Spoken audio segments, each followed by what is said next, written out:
Well, tax season is here, and this year you might end up with a higher income than you anticipated. And if you use cash pay apps to collect money, there's also another big change in the works. We have tax professional Dave Gang with Liberty Tax on Lasky with us today. Hi, Dave. Hey, Christina, how you doing today? Great. So let's talk income. There's been a lot of extra cash coming in Sure. from the government this past year. So how does that Yep. impact people's taxes?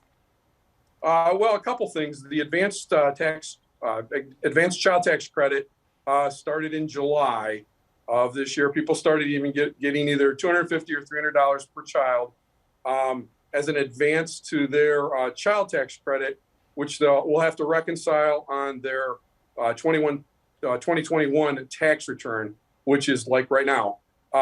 Couple things on that. If you did receive it, there's a letter 6419 that's coming out. Should be by the end of the month. We've seen a couple of them come out already. It'll tell you exactly the amount of the advanced child tax credit that you received. You really need to know that number before you file your taxes, because if it's incorrect and it doesn't match up with the IRS records, your return will be delayed. Okay, now, Dave, let's talk about that key word here, advanced child tax credit, advanced. So do all these payments impact your return? Will this push you into a higher tax bracket, and will you potentially owe the government money? It will not push you into a higher tax bracket, but it will, however, if depending on how much you claimed and you were entitled to claim, you could have to pay some of that back. Yes. Let's talk small businesses here, Dave. A lot of Sure. changes happening here, and small business owners are experiencing a change. The IRS changing the rules for things like Venmo, PayPal, and Cash App. So what do Absolutely. crafters or small business owners need to know? Well, it's really not to me. It's really not a big deal. Those Cash App and PayPal and Venmo, they're only going to send those out for business transactions. It's not for personal transactions. So, if you're selling goods and services online, if it's over $600 for the year, they're going to send you out a 1099-K.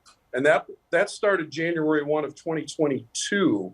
So that really won't impact the 2021 filing season. This is something we'll have to be prepared for next year. And I have had clients come in that are very concerned about the IRS tracking their PayPal accounts. And it's really not that. It's PayPal reporting to the IRS what the transactions were. Final question here, Dave. What about delays? The IRS saying it is already backlogged. So do you think this will impact payouts? Let's hope not. I mean, it's nice that they're starting on January 24th, which is a little bit earlier than before. The one thing you want to do absolutely is file electronically. You do not want to send in paper at any stage to the IRS unless they specifically request it and they give you a fax number. All right. Well, Dave Gang from Liberty Tax Service on Lasky, thanks so much for being with us today. Hey, no problem, Christina. You take it easy.